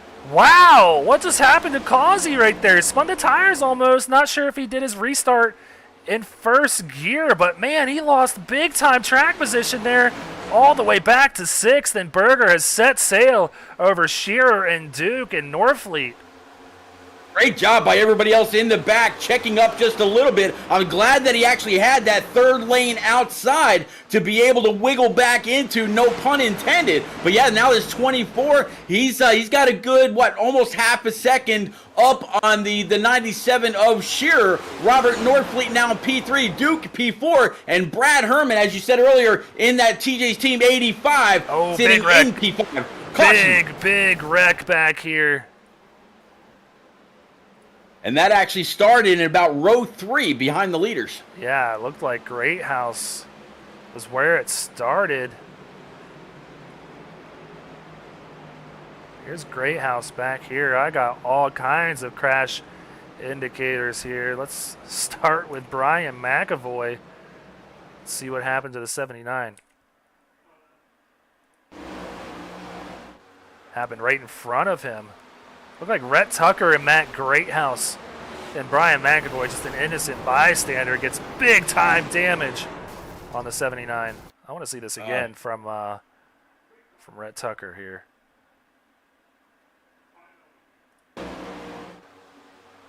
Might have been a net code here between the 46 and the 99. The way they jumped together like they did, they got really close, but not sure if they made contact or not.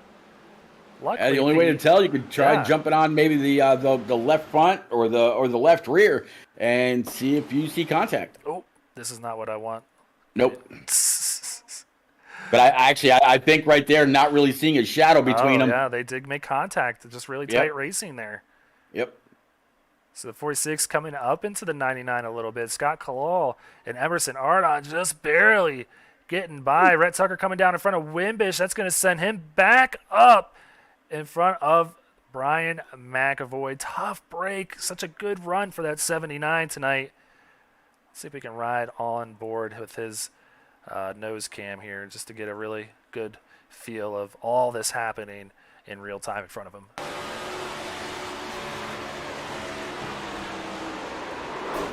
Bam. Gets by the first car of Greathouse, and then Rhett Tucker just comes up right in front of him, and then Rogie also getting collected in this. Whew. Yeah, I want to go ahead and check in with Rogie back here, who was much further back. Sees it happening, gets out of the gas, but not blowing up enough. Gets into Greathouse right there, and then he's going to slide in and collect the 79 of Brian McAvoy too. So Saucier, tough break for him as well. Has not had the start to the season that he was hoping for. A lot of these guys with that. Yeah, they're putting that one on netcode. So we were wrong, Pete. The admins have deemed that one is on the netcode. So they have a better look at it than we do, and that is their decision. So no penalties being handed out this time by. So tough break for a lot of fast cars that were hoping to come away with a really good finish here tonight. Not going to be the case. But with 13 laps to go, probably going to take the green with 11 to go. Could this be a godsend for Joseph Causey, who I'm not sure what happened on that restart. I'm going to actually see if I can go back and find that restart, Pete. See exactly what happened. Yeah, jump on board and see if you see his dash peg. So here we go. This is going to be the restart here.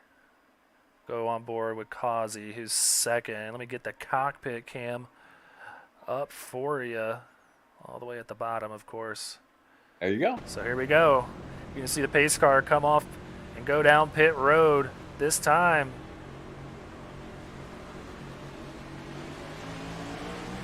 Yeah, just got loose on him, and he was able to save it and get out of the way of the rest of the field. But man, tough break for the 88, who once again might have a win just taken away from him here at the end. Greg, can you actually rewind that and go back to his initial gear? Well, I know it's kind of hard to see, but it kind of looked like he was in third gear. Either that. No, okay, it was set. That's the leader. He's in second gear. Oh, yep. Wait, I'm getting there, Pete. I get He's you. in second gear. We'll see if he drops down to first, maybe. No, he stays in second. It just spins on him up here, which is very surprising. Yeah, second quick jump to third and then fourth to keep traction. But man, heads up play or heads up driving, I should say, by the 88. He's had one hell of a night. If he can come back from that, man, that would be one hell of a story later on. Yeah, well, he's not going to have a lot of time to do so, but knows that he is one of the fastest cars out here. He's got to make quick work of Brad Herman to his inside, Rob Norfleet and David Duke in the rows just in front of him. And then he's got two teammates in Ed Shearer and Seth Berger, which are not going to be easy passes by any means. So if I'm a betting man, Pete, I think he's not going to come away with it. But, hey, I've been wrong many, many, many times before. My girlfriend Carlene will tell you that for a fact. But one thing I do know, Pete, for sure is that the pace car lights are off. It's even off the track, and we are back green here. Seth Berger gets another good jump on the rest of the field, but Rob Norfleet getting a good jump. He's going to snag second from Shearer. He's got a battle on his hands in that 97 car. Yeah, 97 up high, 56 trying to keep it penned on that white line. 97 kind of keeping him pinched down, having to put a little bit of extra wheel into it. We got a good battle for second, also got a good battle for third and fourth. 97 and that 56 continuing to battle, but right now everybody chasing that 24. To the line will be 10 laps to go. Yeah, Joseph Causey licking his chops. He's got the 2-3 leaders right in front of him. The two, his teammates directly in front of him. He's going to go to the inside potentially right here of Shearer. Thinks better of it, and fourth caution is out. I'm seeing Steve Whitmore, Rhett Tucker, and Jeremy Little involved here. Yeah, just as we were, as the cars were coming through the trioval, I saw Steve Whitmore go off into the grass, but the caution hadn't come out. I'm going to guess he came back up on track, and that was all she wrote. Oh, hits a bump. I was so eager to see it. I didn't even run the animation that we have. Man, tough break there for all these guys. Jeremy Little, Rhett Tucker, who are having good nights to possibly finish in the top 10. And, I mean, Steve Whitmore, I've raced with him plenty of times. Did not mean to do that, but unfortunately just could not control that car coming back up onto the track. You could see him hit those bumps.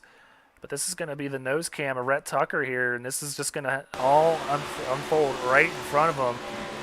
Not what you want to see going 180 miles an hour. No, that's not when you know that there's no way you're gonna get this thing slowed up before you're collected. It's just watching your fate go with somebody else's hands. Well, the 99 car is still moving nonetheless, and I don't think he has many more body parts to go. Lucky that he's still in this thing with the way the incident rules are here, so still below that incident point limit.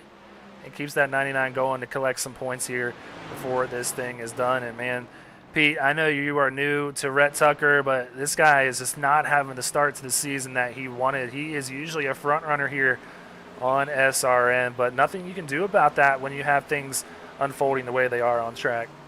Yeah, I believe this is the guy that you told me to watch at Daytona. You said this guy does not like to sit and ride. He will normally make something happen, try to make anything at all happen to move to the front. He does not like to run back or mid-pack. And, yeah, just very, very unfortunate for Rhett. But, Greg, we talked about it a little bit ago in the beginning of the broadcast. There's a lot of racing yet to go. Next week is COTA. We're going to pull out who's going to be the ringer here. We'll have to wait and see. But we've got 7 or 6 more laps to get through to see how this thing ends first. Yeah, I'm looking down my list, and I really just don't really know who is going to come away with this race at COTA next week. But, yeah, we still got one to sort out here in Atlanta. And this thing is anything but over. And I know Berger has a lot of people in chat. If I were those guys out there, I would be a little nervous right now because that teammate in the 88 has worked his way up to 3rd after restarting 6th that last time. He's going to be starting directly behind Berger. So if he can make quick work of the 97 of Ed Shearer, it's going to be a battle for the ages here between the 24 and the 88 with 5 to go, I believe, when we take the green flag. I was just thinking about something else, Greg. We started this race with 35 or 36 cars on track. 36 cars went through qualifying, went through practice, went and took the initial green. We are actually down to 22 or 23 cars left on the lead lap. So Rhett Tucker, he could still come away with some pretty good points with so many cars out or down one or more laps. Yeah, I mean, and then, what we've learned after, about 90 green flag laps to start this thing is that cautions will breed more cautions, and nothing has been more true than that tonight as we're now up to our 4th one, just unable to keep this thing green with everybody stacked back up in the field. So checking in on the butt kicker hard charger, it's a tie right now between Norfleet and Brad Herman, but Norfleet getting the edge because he is the higher position car in 4th. Brad Herman back in 6th place, but something tells me that might change here. These guys are going to be trying to pick up more spots and grab a win here tonight at Atlanta. So good job by Norfleet working out so far for Gear Up Motorsports, a rookie here in SRN, making his name known here at Atlanta, up 23 spots. Yeah, great job by Rob Norfleet to do that. And you know what, Greg, it could be that a lot of these guys under that first caution decide to go ahead and pull up your stream, or maybe have their significant other, girlfriend, boyfriend, whatever, pull up your stream and listen along. And they're reading that hashtag Go Faster. Maybe that's the reason they're taking that advice, trying to push it for all it's worth. Next time by is going to be 5 to go. 5 measly laps remaining out of the 120 that we started with. It is time to go faster. Are you putting this one on me, Pete? Because I'll change it right now and make it. I can make it say go greener if we have to, so we can keep this thing green to the end. There you go. There you go. You could be very right. So these guys definitely kicking it up a notch here towards the end. They see the trophy sitting there in victory lane. They're getting that ceremony all ready to go, but they have no clue who is going to come away with this one. So Seth Berger going to try get another good start. We've seen how these restarts can be on these fresh tires. So look at him. He doesn't waste any time. He gets a big jump on everybody. He gets about 4 or 5 car lengths between him and Ed Shearer. Seth Berger is gone heading into turn 1. Absolutely. Joe Causey, Ed Shearer, and Robert Norfleet all went 3 wide right there, coming through the trial. Well, it's not something that you see very often. 97 giving that 88 a shove all the way down the backstretch. 56 up high, going into turns 3 and 4. 88 looking down low. He's got half a car length on the 56. 56 with that momentum, though. He's going to be able to hold it. 88 sliding up a little bit. keeping off, no contact. 24 still leads. 5 to go. Yeah, 4 laps to go, Pete. We are getting down to the nitty-gritty here. Rob Norfleet is smelling a victory possibly just in front of him. He's got to like his positioning, running that high lane over Causey. But, man, he's got his work cut out. You see the 88 with a little bit of wobble there. That's going to hurt him on the exit of 2. It's Berger, Norfleet, Causey heading down into turn 3. Absolutely. Looks like the 97 is going to try to look underneath the 88 just a bit. He might have a nose. No, nothing doing. He's going to slide up next side by side with the 85. And now the 78's coming to play as well. I'm keeping an eye on this 56. He's running very fast right now. Up 25 positions from where he started. He sees one more car in front of him. He could claim that butt kicker hard charger award for Atlanta this week, but as well might get a trophy to his name. We'll see if he can get it done. It's him and Berger for the lead here at Atlanta. Yep, 2 more laps to go when they get to the start stripe. So far, 24 holding off, 56 very, very close to tagging that outside wall at the exit of 4. 88 charging one more time down low. He made it work earlier. He might have just been setting himself up for now. Clears, or just about clears, to 56 off 2. Yeah, it's do or die for Causey. He wants a win so bad, had it slip out of his grasp last week at Phoenix. Possibly staring that same scenario down here tonight, coming out of turns 3 and 4. The white flag is in the air. Barney is going to wave it here. 1 lap to go on Speed Racing Network.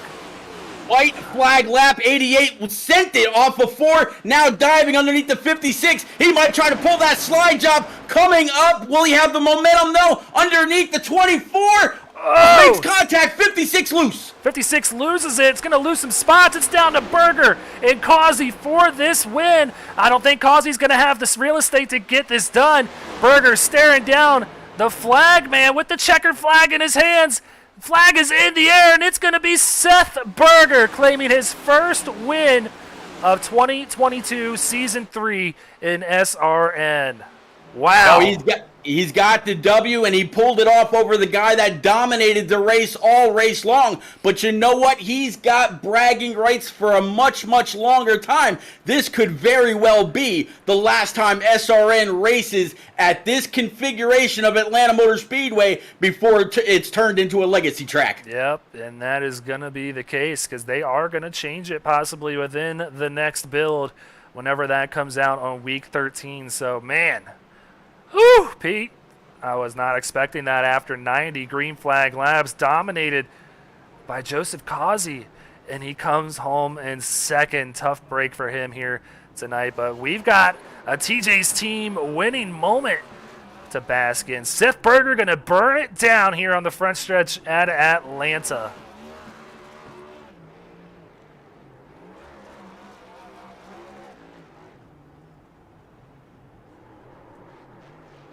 Never gets old when you get to celebrate a victory here, not only on the iRacing sim, but on SRN, where these things are not a given any given weekend. So, man, I can only feel for that 88 of Joseph Causey, who has just put on a clinic these last 2 weeks, only to not come home in victory lane.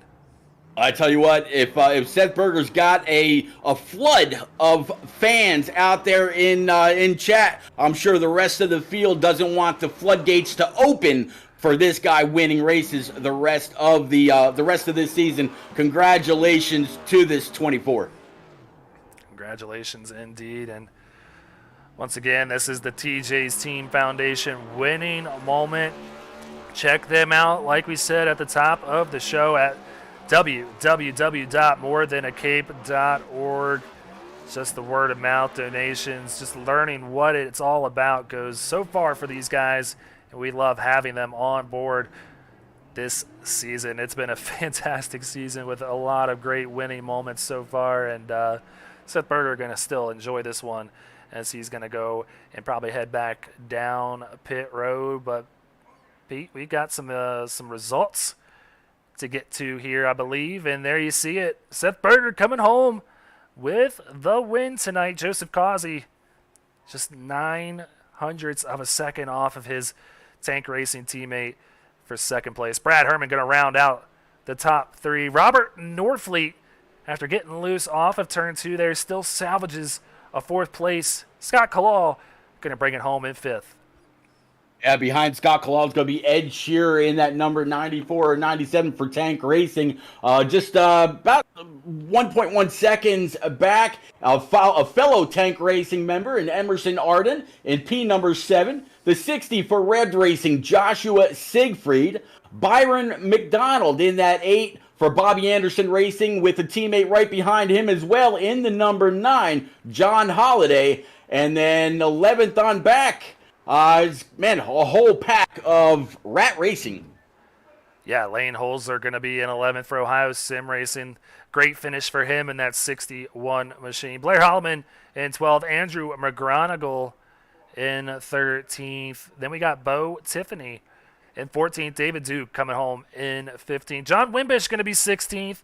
Tommy Haynes 17th. Steve Whitmore in 18th. Brian McAvoy and Rhett Tucker going to round out our top 20. But Pete, I'm going to put you up there on the spot.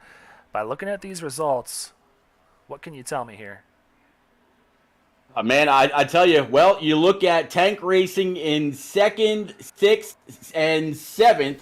You see an independent guy knocking it out and blowing his motor here to finishing up his donuts. I'm thinking this 24 may not be an independent very long.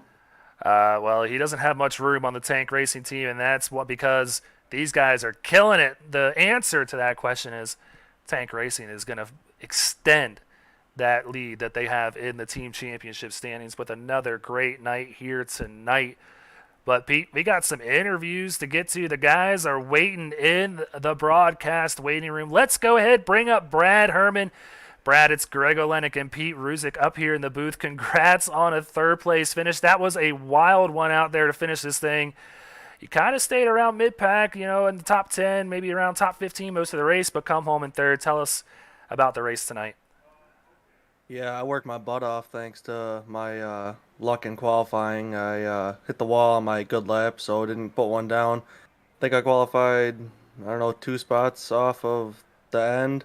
So with that long green flag run at the beginning of the race, I had to work through it. Got lucky on just running it dry and was able to hop a couple people on pit road, and then got caught that a lap down on that caution. Got my wave around. I think I was sitting 5th and just tried to plan out the rest of the race from there. Lost a couple spots, gained a couple.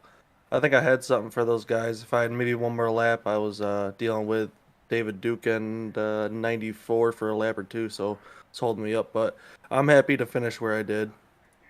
Brad, it's repeat, man. Great to actually get a chance to talk to you again. Up 26 spots. I talked to you a couple weeks ago. I know there's never a single bit of doubt. There's never no fight left in you. You mentioned that you just needed a little bit more time. Did you have the car to get up there for the W? I don't know. It would have been really hard. 88 was making the bottom work there really good. I think he would have got by him. I don't know if I would have made the bottom work like that. I think I would have maybe been able to make something work, but I'm happy to finish where I did, especially where I started, and considering the start to my Cup season. Congratulations, buddy. Well, thank you, Brad. It's been a good run for you here tonight. You've had some luck in the Truck Series, not so much luck here, given you've been in a few incidents, but a 3rd place finish at Atlanta can turn that all around. Got some good news for you. You are the butt kicker hard charger for tonight's race, so that's going to help you in the standings as far as hard charger goes throughout the rest of the year. Maybe you might put yourself in contention for that game or 2 by the time this thing is all done. But before we let you go and celebrate with the friends and family and everybody else you got out there, you got any friends, any family, any sponsors you want to give a quick shout out to? I just got to thank TJ's team for being on board and always supporting me, and yeah, that's about it. That's all I got right now. Hey, that's all you need, man. You got the support of your sponsor, and you got the support of us up here. We're super glad to see you come home with a podium finish tonight, Brad. So we're going to send you back down and have a good night, man, and celebrate that top 3. Yeah, I always love talking to you guys in the booth. Thanks. All right, well, that was Brad Herman bringing it home in 3rd place tonight. Pete, let's go ahead and get to our runner-up here. Sorry, Joseph, we brought you up here. I think when you were talking to Seth. Man, you let another one slip away with just an unlucky set of cautions. You were dominating for that green flag run, and it just didn't work out for you. You looked like you spun the wheels or something on that restart, and that might have been what caused it or costed you that win here tonight. Yeah, I was trying to get a good jump on Seth. I was over there looking. I had triple monitors, so I was looking over there at him, seeing what he was gonna surge forward, and I was trying to just time it perfectly. And then next thing you know, I spun him up. I was like, you gotta be kidding me! But man, I led the hell out of this thing. I was praying for no caution. I was just in my own little zone after the first pit stop, and I was just by myself. Yeah, Pete. Before you ask your question here, Joseph, I gotta give you props, man. You are always in the best of spirits, and that is not always the case when something like this happens. And you've had 2 great weeks in the past weeks, and you don't come home with wins. And man, you're still the happiest guy ever. I just gotta compliment you on that, man. I love it. Hey, what can I do? It's best spot I could possibly get with the circumstance that came out with the situation that happened. So I mean, it is what it is. Great job on Seth for freaking getting the win. Other than me getting it, I tried my hardest. I was trying my heart out. I was just trying to wrap that bottom, doing everything other than what everybody else was doing, using that top, and I was making work on that bottom the way it used to. Yeah, it's actually something that I commented on. Congratulations on this second place, but man, you led a ton of laps. I actually kind of compared what you were doing out there on track to Martin Truex Jr. back at Charlotte Motor Speedway a few years back when he ran and led just about every single lap of the Coke 600. You put on one hell of a clinic. Unfortunately, the fastest car, I don't believe anyway, won the race tonight. What more did you need to get on up there and reclaim what I feel was rightfully yours this evening? Had back that restart where I spun the tires. But you know, it is what it is. Ask a stupid question, you get a stupid answer, I guess, right? Yeah, if I could be side by side with him, if I would have been able to hang on to him side by side, I may have would have got him at that restart. But don't know now. Don't know. Well, Joseph, you're starting to make this a thing coming up here in the booth. I think that win is right around the corner. Before we get to your sponsors and your friends and your family, how you feel about Circuit of the Americas next week?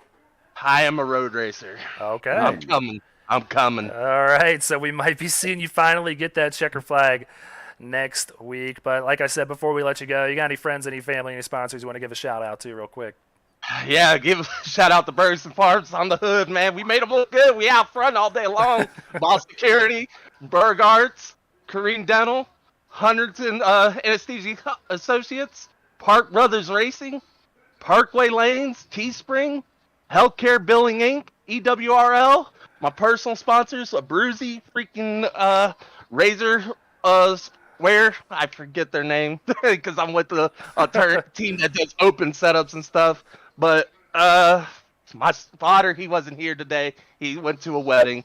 So Miz, my good friend Miz, he usually spots me. But all my teammates, freaking Seth, who's not considerably on my team, but kind of a teammate. But everyone, Edward, freaking Reese, everybody, Emerson, man, and thank the broadcast guys. Hey, probably a hell of a show. It was. We had a blast up here watching the end of that one. You certainly made a run for it, man. But we're gonna put this one on your spotter for not showing up here tonight. There's no excuses. Yeah, I blame him. Yeah, so blame the Miz. All right. Well, Joseph, like I said, man, I love the enthusiasm and your personality. It really shows up here, and I think we'll see you in Victory Lane next week at Circuit of the Americas. Congrats on the runner-up, man. And like I said, we'll see you in Austin, Texas next week. I appreciate it, guys. Thank you. Yep.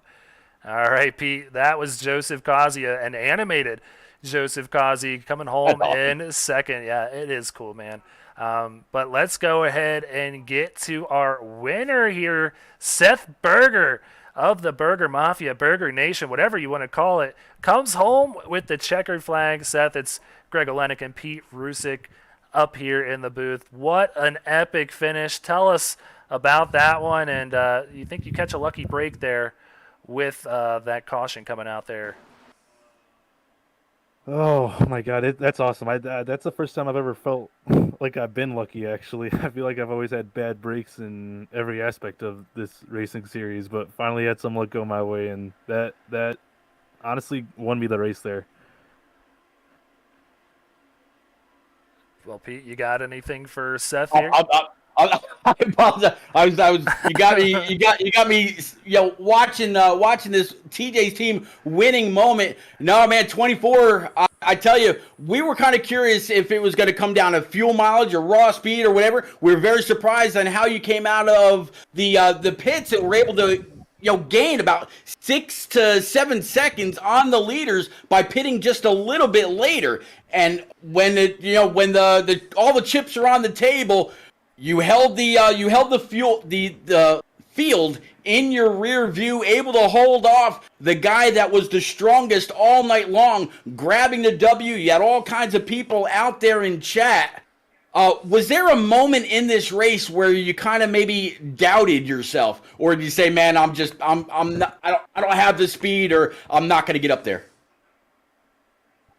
Honestly, after that first pit stop, I really didn't think I had a chance at the win, just because I know this pit entry is very treacherous, so I babied it way too much, and it was super slow pit entry. But it's better to do that than loop it, I guess. But yeah, I believe it went to about 9.5 to 10 seconds there to Causey coming out of the pits, and I was just on a mission from there. It's just trying to haul ass, and uh,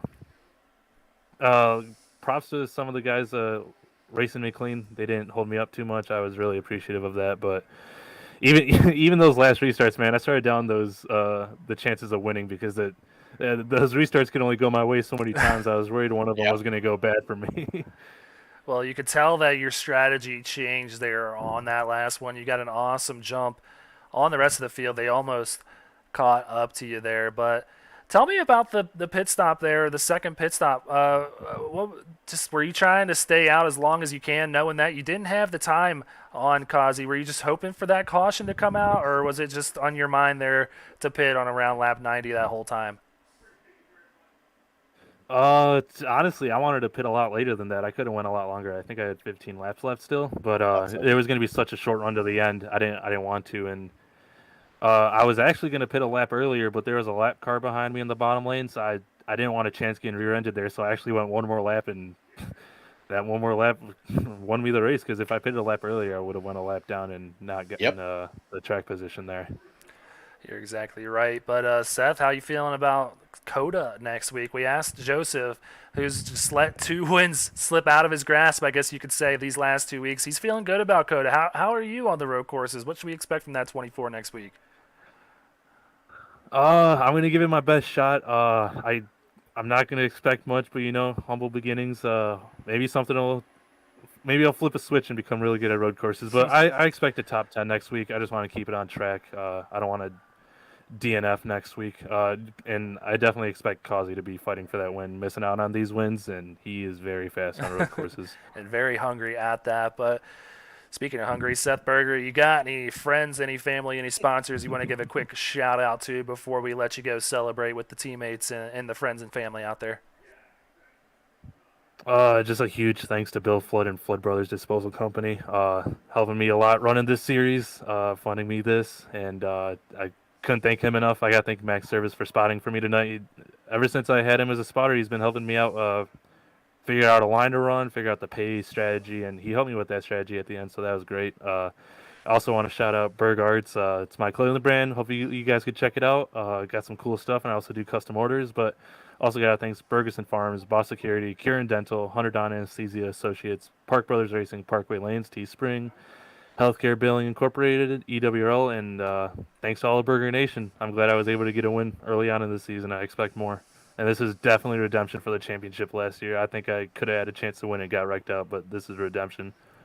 Well, there you go, man. And you've been running great all year long, so we expect to see you battling for wins as we still got a long way to go in the season. Congrats on the W tonight here in Atlanta. And like I said, have fun celebrating with everybody, and we'll see you in Austin, Texas next week. All right. Yes, sir. Thank you. All right, Pete. Well, that was our winner here tonight. Seth Berger, running as an independent, brings it home for all his friends and family out there in the chat. It was kind of just turning into a snooze fest for a minute. I hate to call it that, but man, Causey was running away with this thing, and it turned out to be another epic race to the finish in this one. Pete, is your adrenaline going down a little bit yet? Oh my God! I tell you what, I've watched a few racers that wear a heart monitor and put it up there on stream and show you what the visual effects and how it can affect you physically. But man, what a great race! The 88 spinning the tires, able to come back and grab a P2. Some people talking that they're a little nervous about the road course. Some people saying they're very confident. I think Coda is about 17 turns, something like that, if I'm not mistaken. And something that's going to be very, very different about next week versus everything else. These Cup cars, these new next-gen Gen 7 cars, they've got 5 gears in them. Everybody could be used to just, downshifting 4th to 3rd to 2nd. Now they're going to be 5th to 4th to 3rd, or whichever. I think a lot of people are going to be spending a little extra time at the Circuit of the Americas during this week to get ready for next Tuesday night. Yeah, lucky for them. That's where the official races are this week, as NASCAR, the actual circuit, is there. So that is where the iRacing Sim officials are as well. So you're exactly right. A lot of practice to be had for Coda. I mean, I might need some practice because, Pete, I've never covered a road course race when I've been running the show. So it's going to be new for me as well. 17 turns, and it's one of the hardest road courses out there. So it is going to be a good time. Do not miss it. And by not missing it, you can just hit the like button, subscribe, and hit the notifications bell, and you'll know when we go live next week. Oh, there it is again. In case you missed it, I did not mean to do that. Rookie mistake. Just in case you forgot. Yeah. Let's see if I can not do it. There we go. But yeah, that way anytime we go live, and that also means you'll not miss the next 2 Atlanta races, because we're here for 2 more days, tomorrow in the Truck Series and Thursday in the Xfinity Series. Do not miss it, because it was an awesome show tonight. So, Pete, I appreciate you, as always, stopping by up here in the booth to cover these Cup Series races. I'm going to have Brandon Domain in the booth with me tomorrow, Landon on Thursday. But I hope you guys can all join us at home. And with that, that's going to do it for us here tonight. For myself, Pete, and everybody else behind the scenes, we got Sean Griffith, Jason Tripp. I wish you guys a good night, and go faster.